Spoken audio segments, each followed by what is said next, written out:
All right, good afternoon, everyone, and welcome to our webinar, The Pivot to Control, Countering Machine Speed Threats. And we are excited to be here in Washington, D.C. today, and excited that you all took the opportunity to join us.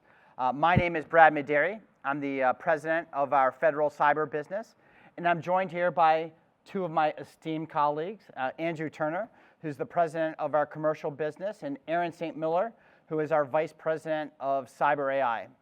And we're here today to talk about a really important set of topics. Our CEO describes 2026 as the year of cyber, and frankly, it's already August, and a tremendous amount has happened in the space. Today, we're going to talk about the current state, what we've seen.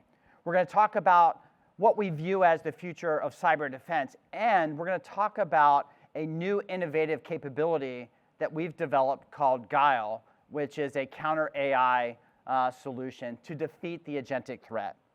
And so as I think about our CEO's comment, the year of cyber, let's take a minute to kind of reflect on the journey that we've been on over the past 8 months. It started with, at the end of last year actually, where we saw one of the frontier models jailbroke and launch an autonomous cyber attack. We saw Mythos be introduced back in the spring, being able to source complex vulnerabilities and chain them into exquisite exploits.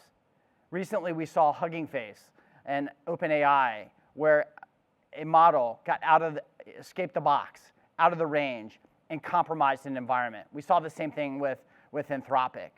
Cyber at AI speed is here today, it's real, and we're excited about the opportunity to talk with you about that. So I think we're actually going to start with a poll, and between myself, Andrew, and Aaron, we've talked with customers around the globe, Global 500, U.S. federal government, partners and allies, and I would say that in general, we're in a state of uncertainty. A lot's happening. There's a fog of war. I think to some extent, Anthropic Mythos sort of muddied the water. It shifted the entire world to focus on vulnerability management while these frontier models were starting to implement and automate the kill chain. Where we're at today, we have a fully automated kill chain and the ability to source zero-day vulnerabilities, to be able to build complex exploits, and when you put that together, you have a cyber weapon system. And our perspective is the balance of power is fundamentally starting to shift. So let's open it up to the audience, and we opened a poll. And so love your perspective. How prepared is your organization today to address the agentic attacker, autonomous AI-driven cyber attacks? We'll give you a few minutes to answer. As some of the responses are coming in, let's see, very prepared, 0%. Not surprising. Somewhat prepared, about 30%. Not very prepared, 20%. Unsure of the impact, about 40%. Interesting. Give it another minute or so. As we think about preparation, we're going to spend some time talking about that today, but the fundamentals of cybersecurity still exist. You need to have good hygiene. You need to have foundational zero trust controls. But this agentic attack vector really does fundamentally shift the game. So how about we actually dive into that? And by the way, closing out the poll, 0% feel very prepared for the agentic attacker. Not really surprising. Any comments on that? I think it's just interesting how many people aren't sure how prepared they are. I think everything in the AI space is moving so fast right now that it's very hard to feel sure about anything. I've done AI for cyber for over 10 years, and in the last year, I've been less sure about what's going to happen 6 months from now than I've ever been in the past. And I think that's exciting because we're in a period of such massive disruption, but it's normal, I think, for people to not know what's next because so much has changed over the last year or so. Yeah, I think of the term fog of war. Mm-hmm. One of the things that we did late last year in the beginning of 2026 is we built an agentic kill chain to run it and operate in our lab to basically test the ability that an adversary will have to attack and defend an enterprise. And it was fascinating. And that was about 8 or 9 months ago. And we as we looked at that capability that we developed, we call that the Model T. Because in that 8 or 9 months, the technology has fundamentally shifted. You know, Andrew, you're living this on a daily basis as our commercial market lead, supporting Global 500. What are you hearing from your customers? I mean, I think it's very interesting. You know, we spoke with a group of around 50 CISOs this week, and it's very clear with Mythos and with everything that's happened in less than 12 months, you know, there is a consensus that no one is having trouble finding vulnerabilities. Right. The trouble lies in, and by the way, vulnerabilities that have been there for a long time, right? These aren't new vulnerabilities. These are obviously newly discovered vulnerabilities. And I think it's the trouble is, how do we remediate? How do we prioritize? How do we kind of understand the attack path of the agentic threat to where we should be prioritizing remediation across our environment? I think that's top of mind. I think there is consensus that the processes we've used in the last 10 to 15 years when it comes to the attack surface and patching and then even cyber defense and detect and all of that, those processes aren't going to work going forward. Yeah, it's interesting you say that. So, you know, one of the things when we ran this in our lab, you know, we would see a small crack in the infrastructure, meaning an unpatched, exploitable vulnerability. And we looked at the patch cycle, and like, what's your customers, 10 to 14 days for a critical vulnerability? Yeah, or even 48 or 72 hours. Yeah. It's a long time these days. Yeah, right? that's fair. Yeah. That's fair. So let's say on the short end, 48 hours, critical exploitable vulnerability. You've got a massive enterprise, you know, hundreds of thousands of endpoints. You've got to roll out a patch. You feel really good. You've done it in 48 days. What we've seen with these agentic systems that are capable of automating offensive cyber operations can compromise an environment in about 6 minutes. Mm-hmm. And so, you know, my view is the balance of power has fundamentally shifted. You know, we've gone from, you know, a cyber defense world where, you know, we had, you know, a human security operations team fighting a human set of attackers. The defender had the advantage because they had home field advantage. They knew their environment, and they could move faster from a detect and respond perspective than the adversary could actually move within the environment. I think that's changed. 100%. I think that even the most mature organizations over the last 10 years, where there were clear defined operating models between the security organization, the IT organization, there was a technology and processes that provided deterministic automation across, but were still heavily enabled by human decisions, human governance, human things like that.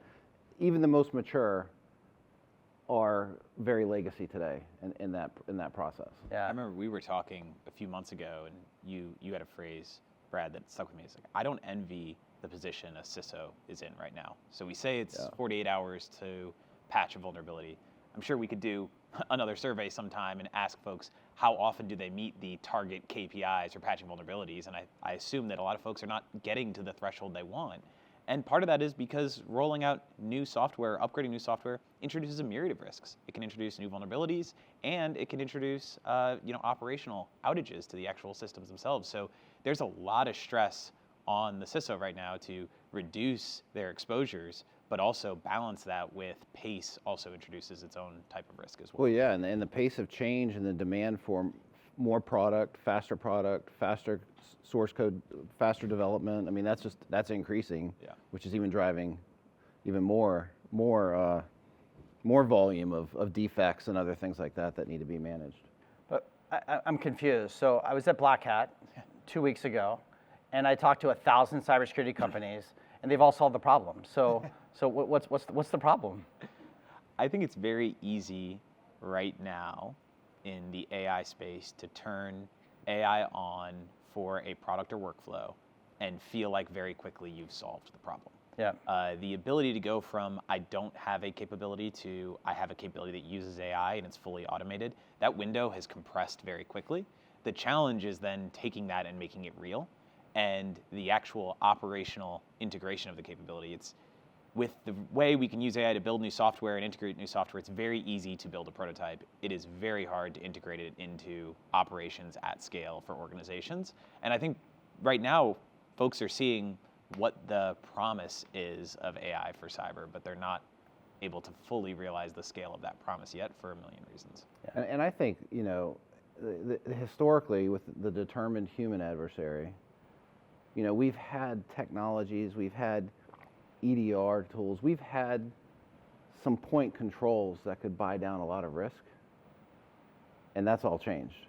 There's not a technology or a company out there that's selling something today that they were maybe 10 years ago that could significantly mitigate quite a bit of risk. EDR was a big one, drove down a lot of risk. Today, you need, you obviously you need to have a very mature vulnerability and attack surface management program. You need to have a very mature, and then this is again, not just the technology, but the processes and the skills, but also your cyber defense program, and more importantly, and things that are heavy lift, depending on the size of your organization, zero trust. Things like this. So there's no longer like one point area that drives significant risk reduction with this threat. I want to pull the thread on a couple things we just talked about. Let's start with Black Hat. We spent years, I talk a lot about sort of our legacy model, and not that so we spent years instrumenting the environment.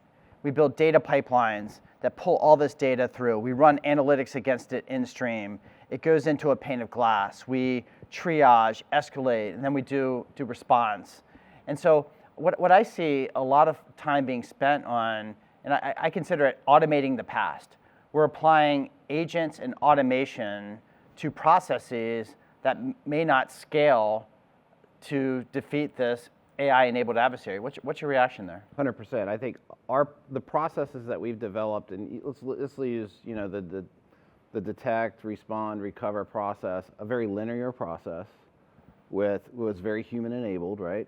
Even when you had the deployment of SOAR and the, again, deterministic responses to predictable, I think, problems, that human in the loop, no matter how effective, how automated it was still very linear, and still in many ways, and with the exponential growth of data and things like that, had challenges of its own, right? To really get full context of what was happening in your environment, analyze the threat, and be able to respond to it. Yeah. I think we've gotten complacent, right? We established a workflow that is process-based, grounded in reality, has deep expertise in how it's operationalized, but it's been around for 10, 15 years now, and we haven't seen the level of disruption that we're seeing right now that has forced us to change. And the real question is, with the amount of change that's happening and the new capabilities that an attacker has, are we going to be able to just add new technology to our defense, or do we need to fundamentally rethink the entire workflow itself from the beginning? Yeah, I sort of think about a security operations team having a Blockbuster-like inflection point, Yeah. where you had a company like Blockbuster who was wildly successful, and you had a company like Netflix that was trying to compete with it. And I just imagine being in those rooms. Blockbuster made a strategic call. Streaming is not going to be the future. We're just going to continue to optimize what we're doing in terms of renting DVDs. Netflix said, hey, I think there's a better way. We're going to fundamentally change our business model. We're either going to go big or we're going to go out of business. Yeah. And look how that changed. I imagine a similar situation in cyber defense today, where I think we have to fundamentally change. I want to pull the other thread on what you said around deterministic. And I spent a lot of time thinking about, we've built cybersecurity models around SOAR, and we've done a lot of really automation that allows human defenders to scale and move at speed. But the deterministic thing, I think OpenAI and Hugging Face showed what a model can do from an attack perspective in a non-deterministic way. It was clever, it pivoted, it thought outside the box, and it was successful. What's your perspective around this future in terms of how do we move beyond this automating the past, these deterministic workflows? I think I'll go back to, I think, a strategy that worked for me as a CISO. I had this idea of the home field advantage, right? And it was to know your environment. I was at the time operating in one of the largest payments companies in the world, so you had to think non-traditionally around how you controlled threats, how you detected threats. You could not.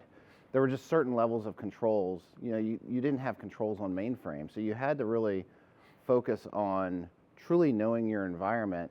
And I think you hear the phrase, the defender has to be right 100% of the time, and the attacker only has to be right. Well, I flipped that around and said, and again, using another analogy, when you think about Home Alone, when the bad guy comes into the house and steps on glass, I said, look, if I know my environment and can create a landscape of really broken glass, that any type of threat, any type of movement creates noise, it gave me a huge advantage. And so I think that we have to really think about, how do we disrupt the threat? How do we cause it to create noise? And I think there's an advantage that many of our customers and others are not talking about. And the one thing about these agent attacks are they're persistent, very persistent, right? They're very opportunistic and very literal. And so I think there's an opportunity to, again, know your environment and create such a ecosystem within your controls and sensors that they can be very noisy. And I think being able to elevate that and respond quickly is going to be very important. All right, so we've talked about agentic attacks. Hopefully everyone hits the I believe button.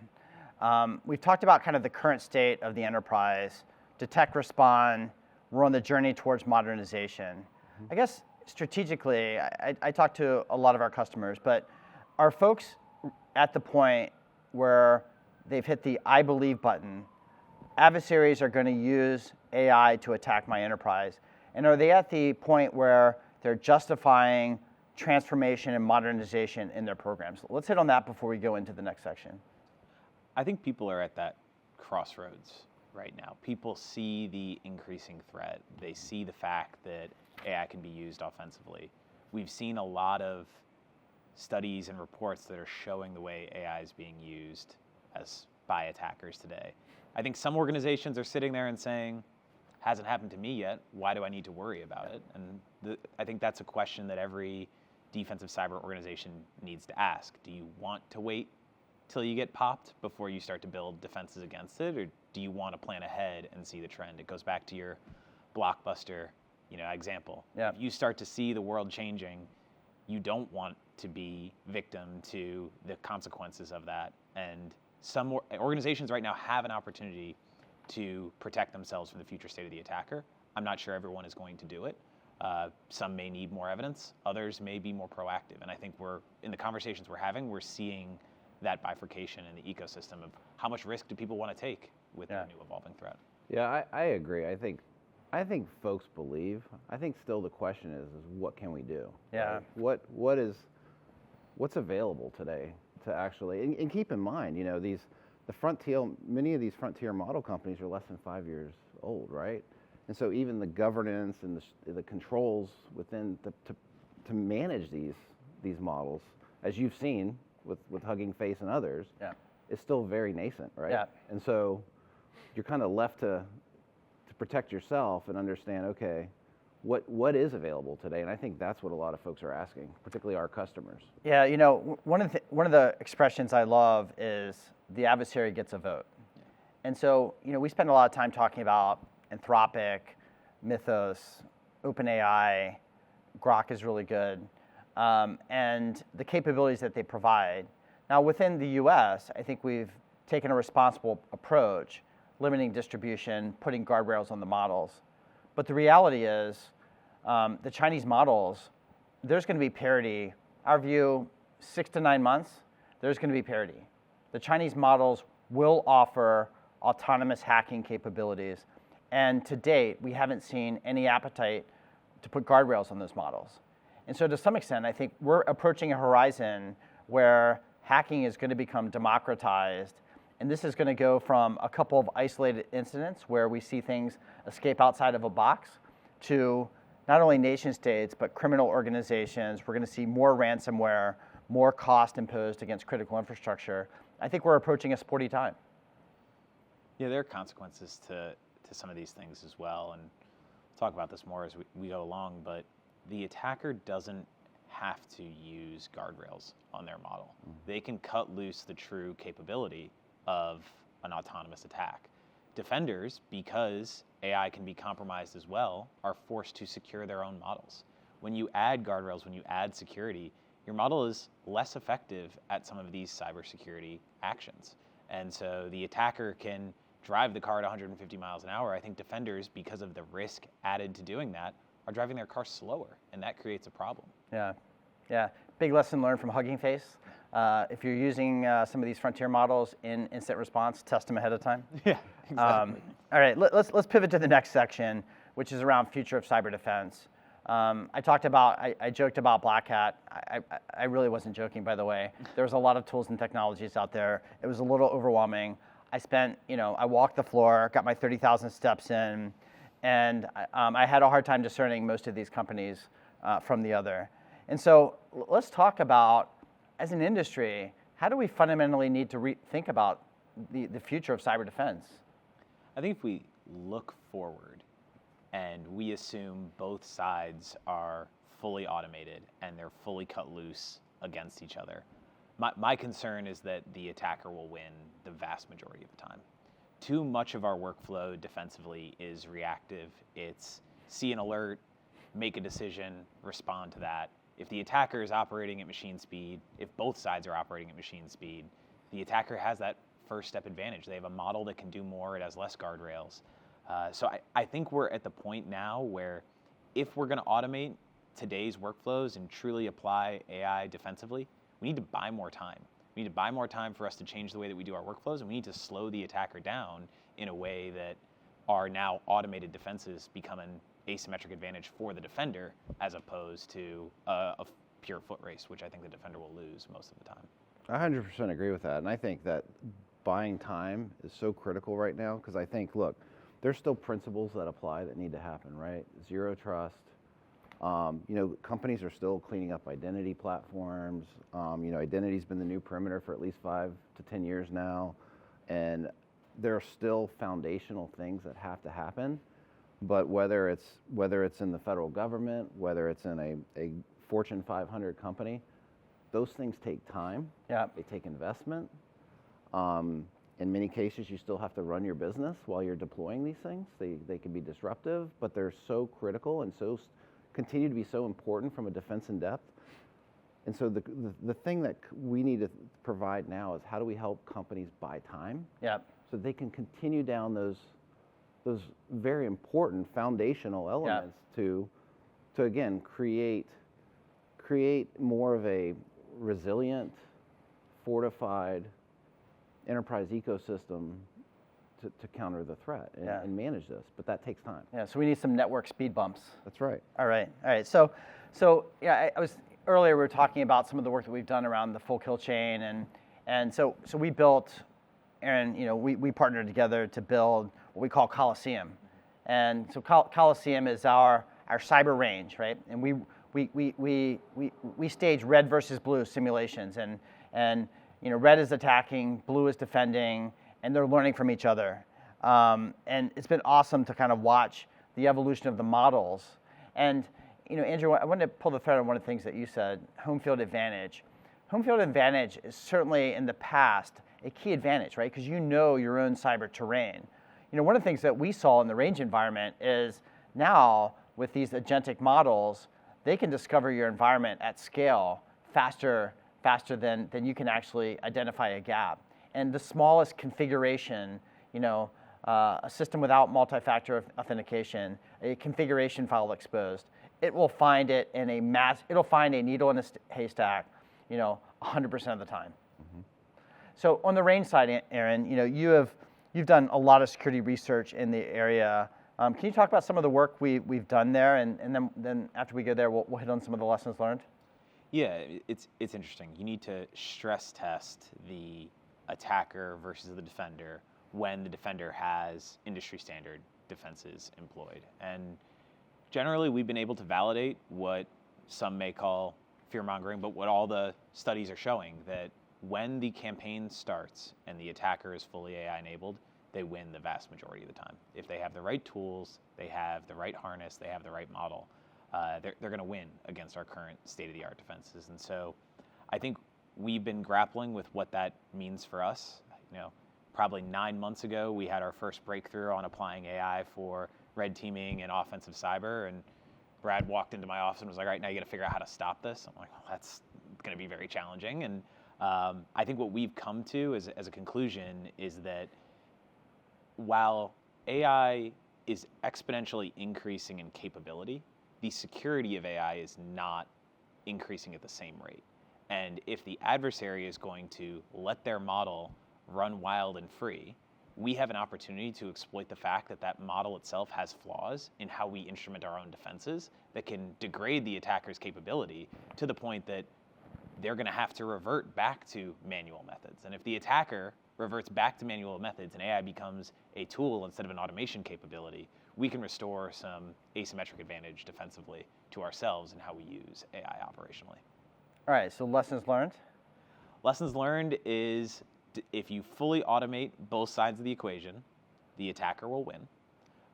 Defensively, you need to implement as many of the industry standard controls that you have, from zero trust to AI automation.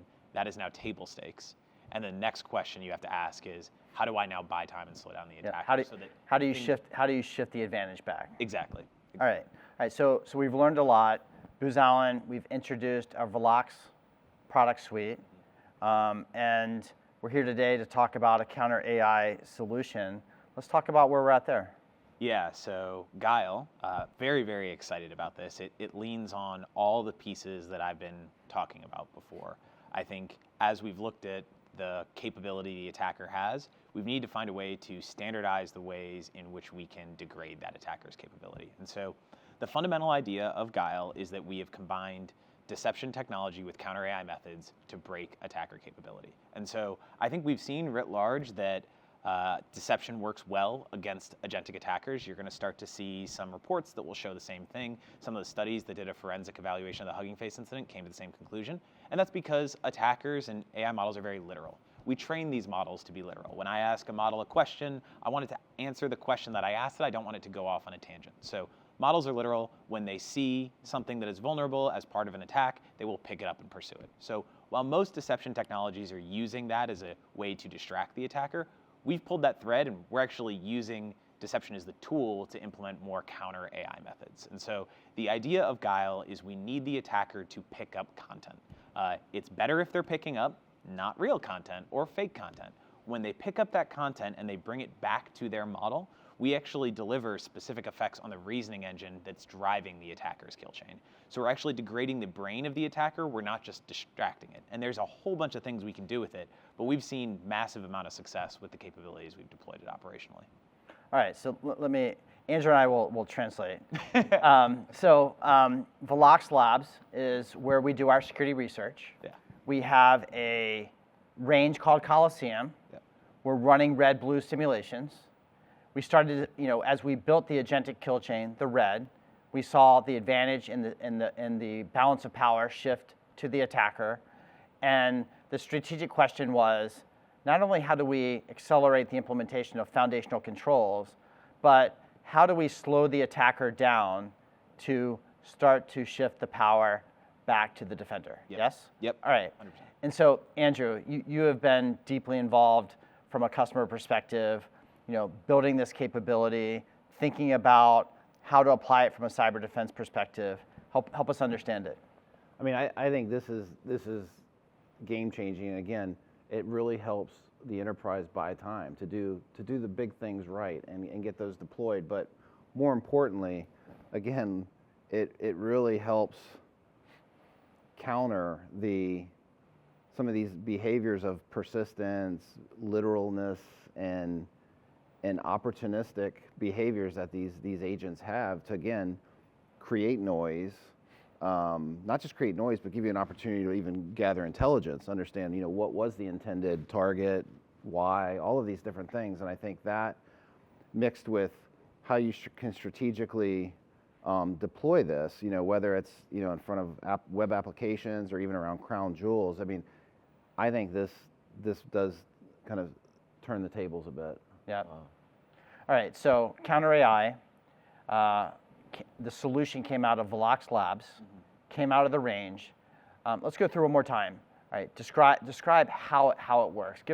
Walk us through kind of a use case and a test case to really bring it to life. Yeah, the idea that we are implementing with Guile is when we engage an attacker, so when they launch a campaign, when they are conducting reconnaissance, exploring your network, you as a defender will want to employ one of 5 strategies. And so the first strategy is I just want to lure the attacker away from my infrastructure itself. And so this is very standard for any sort of deception technology, which is let's give them tasty targets that pull them away from our own infrastructure. So that's functionally the first step of buying time.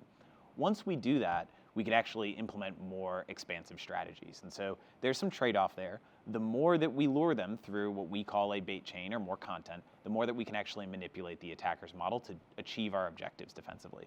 Typically, we try to do, again, one of 4 things. The first is track. We call this our track pillar within the Guile product.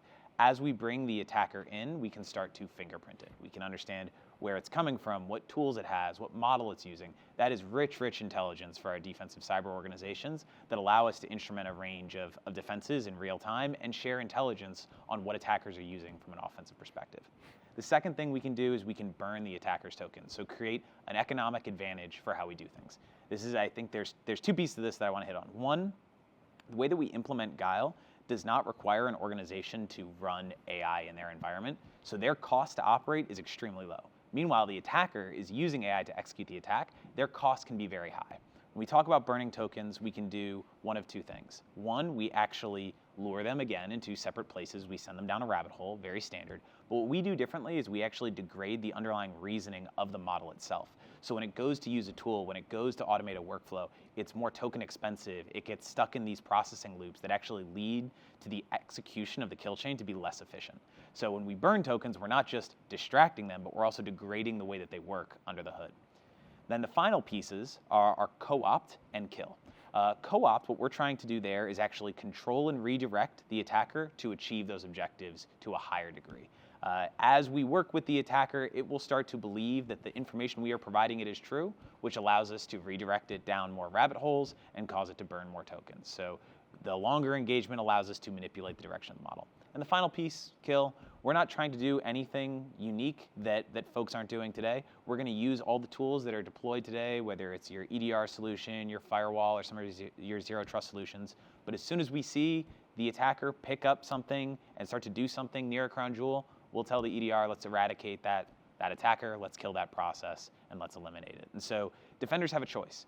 Do they want to draw out this engagement with the attacker and collect all this rich intelligence, frankly, understand what they know about them as an organization, or do they want to clear it out right away? And so what we're seeing is with our customers today, they're implementing a combination of approaches. There's certain places where they want a firmer defense and a more aggressive kill of the attacker. Other places where they're okay with a longer term engagement because if the attacker has gotten there, they need to figure out how much they know and how expansive they are within their own environment. Yeah. So when you and I first started chatting about this, I remember, so I think the first time I saw deception tech was 2017, 2018. Yeah. And it's passive. Yeah. And it's still an important part of an enterprise, but luring is passive. Yeah. And so, but I like the progression you went down, the path that you were going down. You started with luring, but then you went to manipulation, co-op, stopping the process. And so it sounds like it's actually moving from passive to actually more active defense. 100%. I think we are seeing that the idea of deception works against agents because they're literal. But for us, deception is just a tool to implement our active defenses. Yeah. Our underlying idea is that we want to degrade the fundamental capability that the attacker has, not just distract it. And so We think of our team that has built Guile as a counter AI program, specifically focused on how do we use the brittleness and weaknesses and biases of AI models to provide firmer defenses. And so today, the tool that we use is deception to implement those strategies. In 6 months, it might be something different. We just need whatever tools we have at our disposal within the cyber ecosystem to deliver the effects that we want to actually secure our defenses and degrade the attacker capability.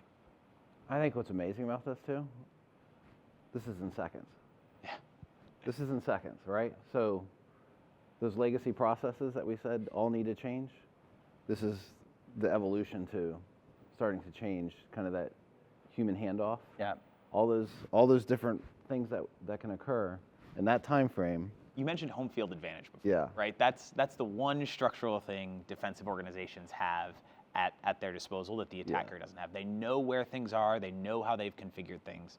That allows the defender to play out a range of strategies with the tools they have at their disposal. And so in certain places, because you know the network, you know where the risk is, you can decide I want to play a more aggressive strategy or a more passive strategy here. The idea of Guile is not that we do a thing. The idea of Guile is that we provide organizations tools to implement a range of strategies to address the current state of an AI threat actor, and it's about moving the power of the situation back to the defender so they can choose how they want to employ their defenses within their knowledge of their own environment the way that they want. All right, so Velox Labs, great research project. Yeah. Prove to me it works. Yeah, no, it's a very exciting time. So we have done expansive evaluation of the capability. As you alluded to, we have some best-in-class folks on the red teaming and offensive cyber side. That has allowed us to pressure test everything we are doing defensively. So as we've run this, both in kind of live fire situations and in expansive ranges, the Coliseum range that you mentioned before, we see that we degrade attacker efficacy by more than 95%. And so the way that we measure efficacy is how successful the attacker is at getting in, moving around, exfiltrating data, grabbing your crown jewels. So we have widespread defeats over best-in-class models. That includes the leading frontier models that you hear about today, from the Mythos class models to the newest models that the other frontier model providers are releasing, to open source models. We tested on a range of harnesses. So when we say harness, it's the infrastructure that's being used to execute that model as part of the kill chain. We use frontier model providers, open source, our own custom range of tools, and those are all connected to, again, best-in-class technologies that attackers would use today. So we've been able to prove that out. The most important thing, though, is that we're actually able to deceive more than 2/3 of the attacker's decisions. When you start to deceive their decision-making, you have the opportunity to manipulate the attacker and achieve those objectives. So defeating an agent, there is a simple way to do that. They pick up a thing, kill that attacker. That's a fairly straightforward playbook. The idea that we can actually manipulate the attacker and how they operate allows us to implement a range of strategies which make it more difficult for the attacker writ large. Yeah. So APTs are persistent. So they're eventually going to figure out that they're being manipulated, that they're burning tokens. And so how does this fuse in with the rest of your enterprise cyber defenses? Yeah, it works in concert, right? You can't just have bad cyber hygiene and bad cyber infrastructure and say, I'm going to deploy Guile and it's going to solve the problem. I need the right tools deployed so that Guile can use those. I need the right tools deployed so I can respond at machine speed. And I need the right controls implemented so that as we engage an attacker, we have safeguards around how far they can move. We expect that attackers are realizing that they need to be more cynical and critical when they automate workflows with AI. So a lot of what we are doing today is researching how newest breakthroughs in prompting, tooling, harnesses, and models can be combated and manipulated with different ways that we implement Guile today. Yeah. What about, you used the word attacker, or you used the word fingerprinting. Yeah. Can you talk about that a little bit? Yeah, this is really cool. I think this is one of the things that, as we've started to uncover some new areas of research, I've been most excited about. We're able to extract some very useful information about an attacker's agent. We're able to learn what model they're using, what model version they're using, what harness they're using, the gray space they're coming from, what tools they have access to, their IP infrastructure. Frankly, because we're able to implement these counter AI methods, not just traditional deception, we actually get the model and the attacker to tell us this information. So we're extracting this rich intelligence. So there's value to the overarching ecosystem of cyber defenders. We fingerprint an attacker in one space and we can share that intelligence with a defender in another space. It also allows us to distribute our defenses much larger across the enterprise. We have the ability to take that fingerprinted intelligence, pass it to an EDR tool, pass it to an AI SOC tool, and then they can push that intelligence out across the enterprise. And so we're using all of the automation that exists within an environment today as an extension of Guile, where we are doing all of the rich extraction of intelligence and then letting the tools do what they do best and push that out to the points to enforce defenses. Andrew, what are your thoughts? I think it's great. I mean, I think it's amazing the fact that, again, a capability like this, and I love the fact that the telemetry, the intelligence, the fingerprinting can be used to inform all of your other controls, right? And keeping things aware of what's the ground truth currently in the environment. I think industry, we're still trying to understand what does the threat look like, what's behind the threat. And so, I mean, this is, I think, we've been in the threat intelligence game for a long time, and I think threat intelligence is fundamentally shifting, and I think this plays a key role in that. So if you look at threat intelligence in the past, it was primarily gleaned from, EDR, endpoint security, perimeter devices, things that saw events as they were happening, gleaned intelligence, and then crowdsourced that across a large body of deployments. And so threat intelligence was always essentially looking in the rearview mirror. But I think where we're kind of moving towards is threat intelligence as something that is more near real time, or some of this fingerprint could even be done a priori. Yeah, it's real time, and I think most importantly, it's what do we mean we say intelligence? In the past, threat intelligence has been indicators of compromise, specific signatures that can change the next day. What we are trying to do is get a level of insight into the attacker, their methods, their tools, that should persist for a longer period of time. Instead of just grabbing the signature of an IP and blocking that, we're going to actually understand the methods that a specific attacker uses. And so I think that area of threat intelligence is always going to be valuable. I want to know what tools this APT uses. I want to know what infrastructure and technologies and methods an APT implies. We're able to do that now for AI. Yeah. We can, not word for word, but start to reconstitute the initial prompt that was given to an attacker's capability.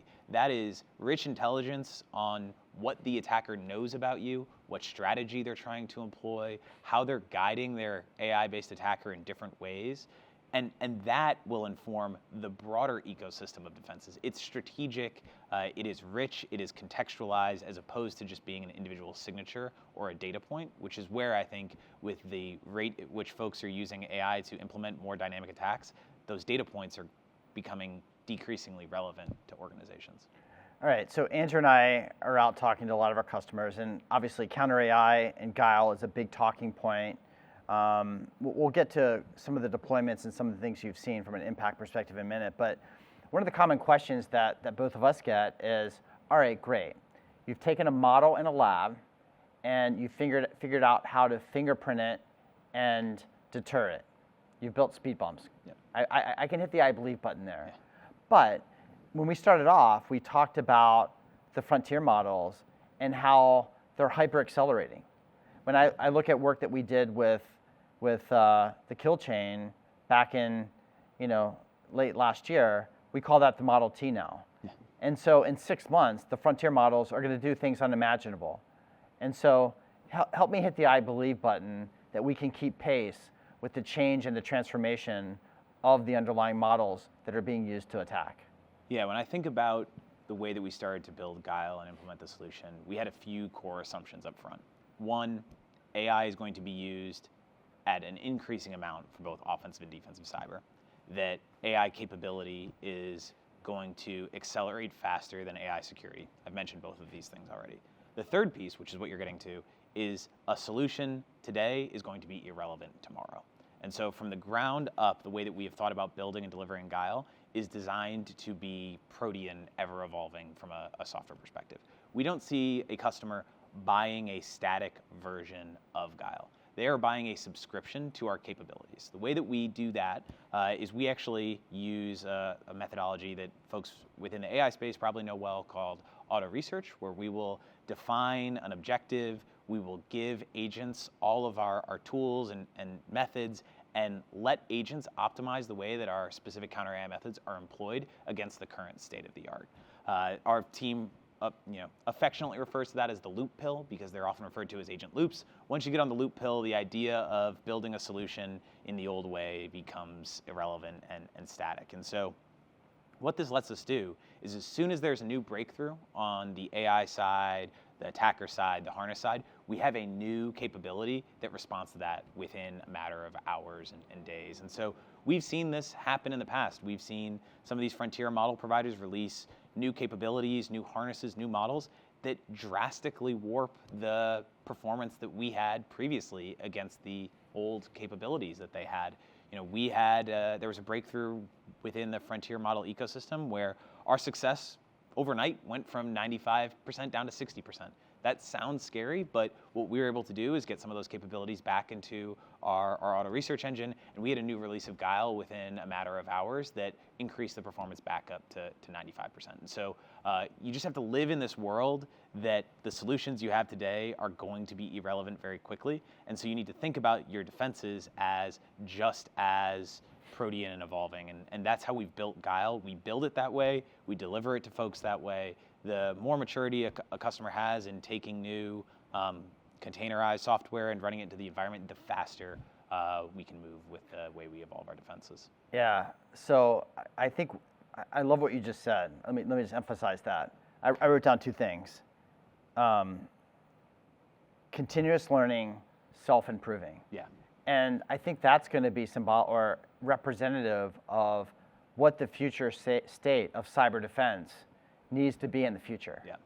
Because the models are going to continually evolve. They are not static, right? And they are living organisms, and the enterprise defenses need to evolve in like pace. The adversary gets a vote. There you go. Right? Like, to go back to that comment, I cannot assume once I defeat the adversary once, I'm going to be able to defeat them again with the same method. Yep. All right, so let's talk about, all right, so started in a lab, red on blue. The advantage went to the attacker. The challenge statement, fix it, right? And so we moved down this path of speed bumps. We built Guile. We've proven it in the lab. Now, Andrew, why don't you start? You've engaged with a lot of customers. Yeah. Feedback. Where are we at with deployments? Yeah. What are we learning? I mean, so we started engaging customers a month or two ago. I mean, and again, I think the response has been 100% positive. Yep. In many ways, until they meet Aaron, it's like, I don't believe you. Yeah. But I believe you. Yeah, I think that, and it's amazing because it's been the response across financial services, transportation, manufacturing, automotive, software, high tech. We've had a very diverse set of really customer meetings. Now moving into, we've been in private preview and really testing this in real world environments and scenarios. And I think the results, as Aaron said, are resemble kind of what we see in the lab. So, I think many customers have been burned in the past by deception. Technology can be cumbersome to implement. It can have hard to measure impacts. And so when we think of our private preview and the way that we deliver Guile, it's designed to be extremely easy to deploy. It's designed to have minimal reconfigurations of the organization's network, their networking, their DNS. So it should be quick to deploy, quick to stand up. And we're looking for these organizations as part of our private preview to not tell us how to build Guile, but how they want to use Guile. What are the playbooks they want to implement? When do they want to implement the track solutions? When do they want to implement the kill playbooks? Like, what does that look like for them? Yep. So that we can ensure that as we are using AI to continuously evolve and improve this capability, that we're evolving it in the way that the end customer wants to use it within the constraints that they have themselves. Awesome. I think that's a great example because it really does allow the customer to use their own risk appetite. Yeah. On how they respond. Some customers, again, want to gather the intelligence, want to watch it move. Others want to kill the process, eradicate it immediately. And depending, again, where it is in your environment. And I find that as we work with some of these organizations, like, my predisposition toward a certain strategy gets warped pretty quickly. I always assumed that we're going to want to have a firm kill defense for an agent near our internal infrastructure. As soon as we see someone knocking, let's take them out. As I've talked with some of these customers, they have a different perspective. Their view is if somebody's in, they can get in again. I'd actually rather track them there. I want to engage them as long as possible and digitally fingerprint them and figure out how they got in, where they came from, how long they've been in before I eradicate them. And so I think what we're learning is some of these things on the surface that make sense. Uh-oh, someone's in my internal network, let's get rid of them quickly. I think some of these experienced folks that are dealing with this every day have slightly different ways that they want to think about these defenses. And that's informing the way that we prioritize the product elements. It's informing the way that we prioritize specific counter AI methods. All of this is driven by deep research in the vulnerability of AI models. And so we need to make sure that our research is pointed in the right direction for how customers want to use these tools and weapons that we're giving them. Sounds like the tagline, the pivot to control. Exactly. Right? All right. Well, I think we have a couple minutes for question and answer. I want to open it up from up to our audience. Any and all questions welcome. So fire away.